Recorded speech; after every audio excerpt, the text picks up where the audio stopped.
Hey everybody, Ryan here at etrailer.com. Today on our 2016 Ford C-Max, we're going to be taking a look at and showing you how to install the Roadmaster Crossbar-Style Baseplate Kit. Now this is going to be one of 5 main components for your setup. The 5 components for a flat toe setup are going to be your baseplate, your diode wiring kit, your braking system, a tow bar, and safety cables. The base plate is going to give us a solid connection point. That way we can hook our tow bars to the base plate, to the motorhome. Now what I really like about this base plate is when we're not using it, it's not going to be too noticeable. It's going to blend in pretty good with the front of our Ford. And many of our customers can appreciate that nice clean appearance. This base plate is also going to allow us to connect to many different types of tow bars. It's also going to be very easy to use. We'll take our removable arms, slide them into the base plate, and then we will turn it until it locks in. Now, one of the things I like about this is that we're not going to have to use any pins and clips, so that's one less thing you're going to have to worry about. The installation is pretty straightforward, so let's go ahead and do it together now. To begin our installation, we're first going to need to remove our radiator cover, which is held in place by 8 pushpin fasteners. Now all of these fasteners are going to be removed the same way. Now I'm going to use a trim panel tool, however a flathead screwdriver will work just fine too. We'll pry underneath the head of the fastener,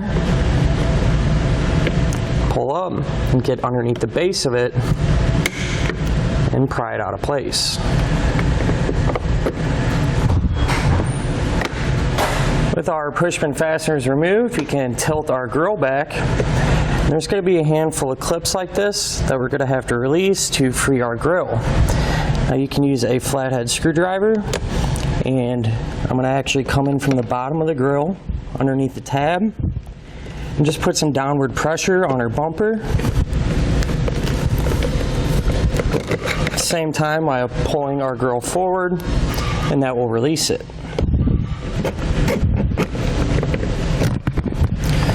Once we have it removed, we'll just set it off to the side for now.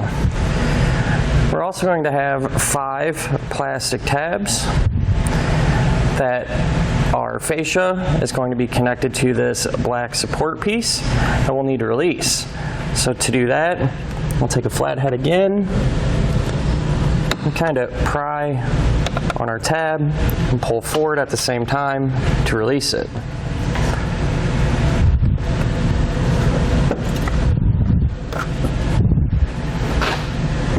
These ones in the center can be a little tight, so you can just use your finger to kind of pull up on it, or push down rather, to get it pulled out. Now over here to our front wheel wells, we're going to have 2 T30 Torx bit screws that we're going to need to remove.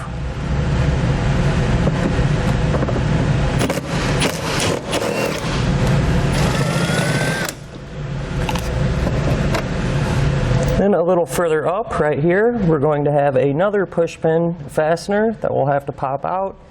And these are going to be set up the same way as the ones up front that we took off earlier. Just going to pry underneath the head of it, pull down, and get underneath the base, completely remove it. Now the other side's going to be set up the same way, so I'll just repeat that process over there. Now here underneath the car, along the front edge of our fascia, we're going to have 6 more pushpin fasteners that we'll need to pop out. So now we're going to work each side of the fascia off the front of the car. So we'll just start here at one of the wheel wells and pull forward. And then we'll release. And then underneath our headlight,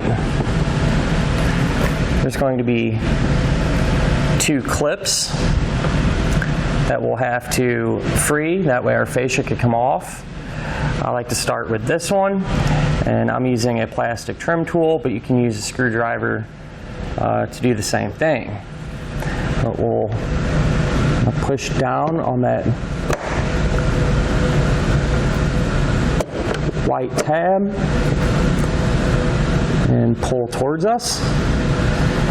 And if it still doesn't want to free, one thing you can do, just be really careful, is kind of pry underneath that black piece of plastic and kind of just work that bumper out under it. Work the edge of the fascia. Now I'm going to go over to the other side and do the same thing. Now with both sides started and released, we can come to the center of our fascia and work it up and down to pull it away from the front of our car. Now before we pull our fascia completely off, we will have to disconnect our fog lights and wiring. For this one, there will be a tab in the center. Just push down on it and pull the two apart. Very similar for our fog light. There will be a tab on the side. Just push down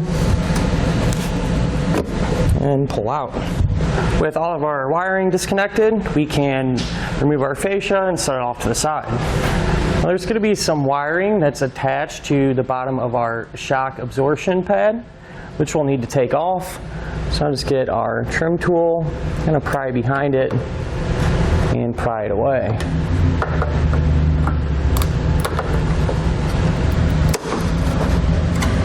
So now we need to trim our shock absorption pad. Now I went ahead and marked where we need to cut on each side. And once we make those cuts, that trimmed piece will just drop down. Now I'm going to use a Dremel tool. However, this plastic is relatively thin, so a pair of snips would probably work as well too. And each side will be cut the same way.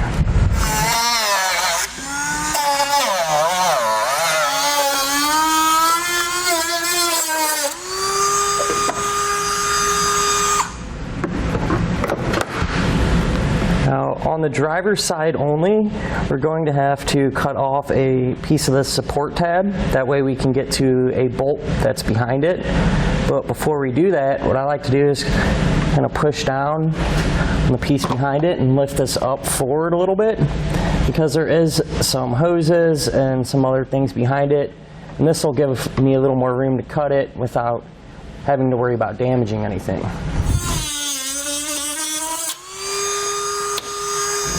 With the piece out of the way, now we can see the 8mm bolt that we need to remove.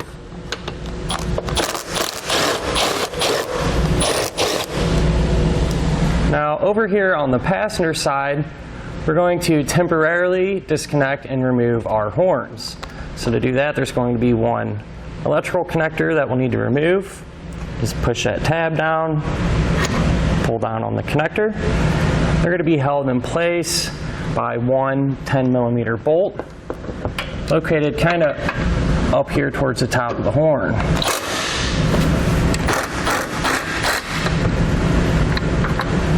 You can drop those down, and there's going to be a connector that's just holding the wire to our horns. Just grab it, release it from the horns, and we'll just set these off to the side. Now on our subframe, on each side of the car, we're going to have two factory holes that we're going to need to enlarge. Now before you start drilling, make sure that there's no wiring or anything behind it that you can damage.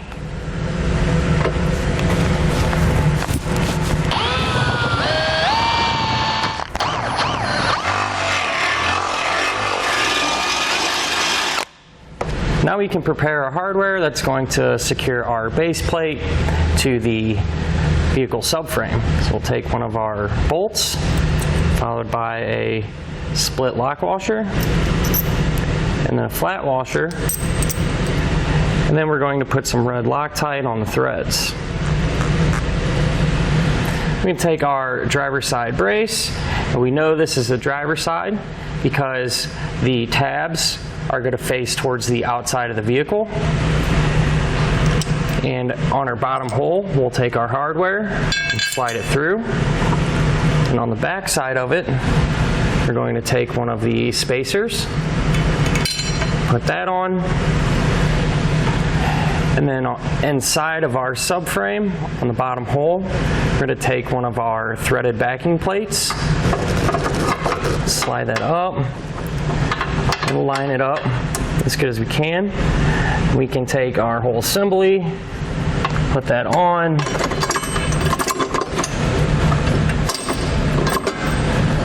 to get it started. We'll tighten it down. It's about hand tight, but we want enough room here at the top. That way we can get our bolt and spacer through. We're going to use the same hardware setup that we did on the bottom. Lock washer, flat washer, and our red Loctite. Now keep in mind, from this point on, all of the hardware that we're going to secure our base plate with, we're going to put this red Loctite on all the threads. So then we can push our bolt through the top. And with the bolt just sticking through a little bit, we'll take our spacer on that back side and push it over and just barely get it through the hole for now. That way everything will stay in place.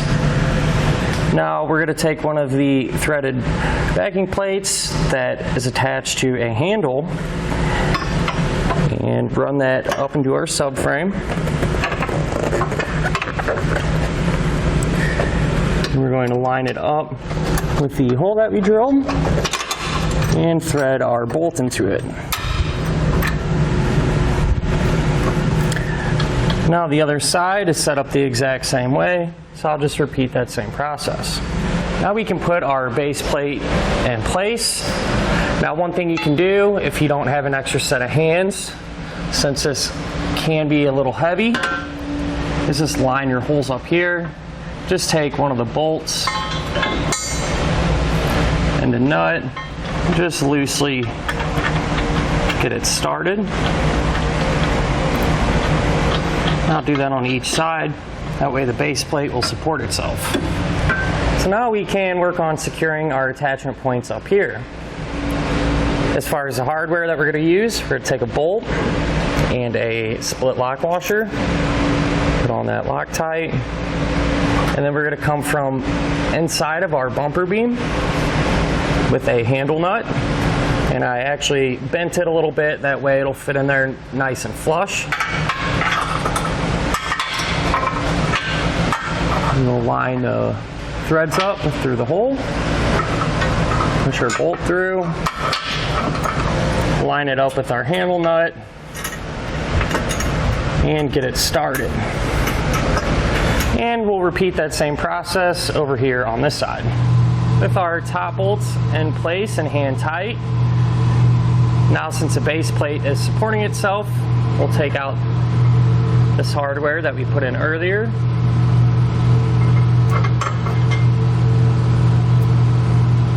Put some Loctite on, put the bolt back through. Then on the back side, we'll take a split lock washer and our nut and run that down hand tight. We're going to do the same thing for the bottom hole here, as well as the two on the other side. With all of our hardware in place and hand tight, we can now snug it all down.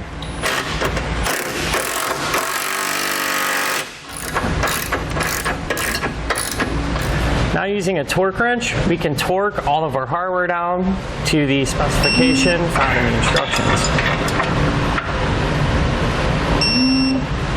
Now we can reinstall our horns the same way that we removed them.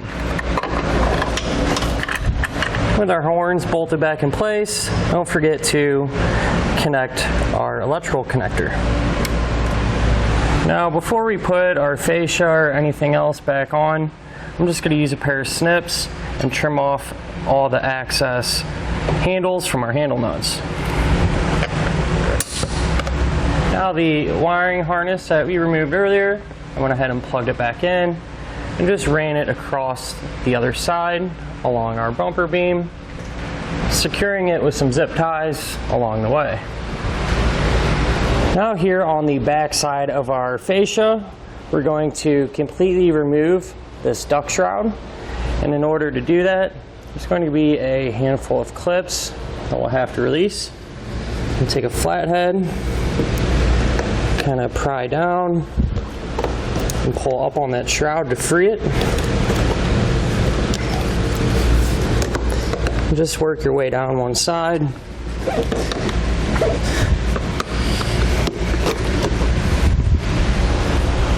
Now we can trim an opening in our fascia, that way our base plate can come through.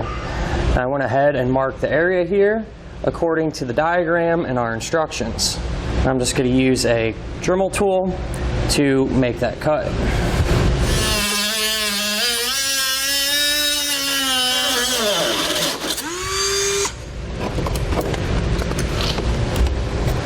And here's what our fascia looks like once we have those openings trimmed out. Now at this point, if you were just installing a base plate, you could reinstall the fascia in the opposite order that we removed it. However, since we're installing more components, like wiring and a braking system, I highly recommend leaving this exposed, and it's just going to make life a lot easier to get the rest of those components installed. Once you have those done, you can reinstall it in the opposite way that we removed it. Get it lined up, plug our fog lights back in.